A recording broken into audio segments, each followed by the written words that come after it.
So I chose to do Kahoot. I have actually already made one prior to this, but this is just a description on how I made it.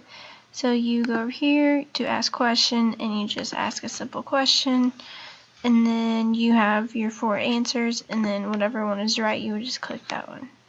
So I have actually never done, I have used Kahoot in schools, but I have never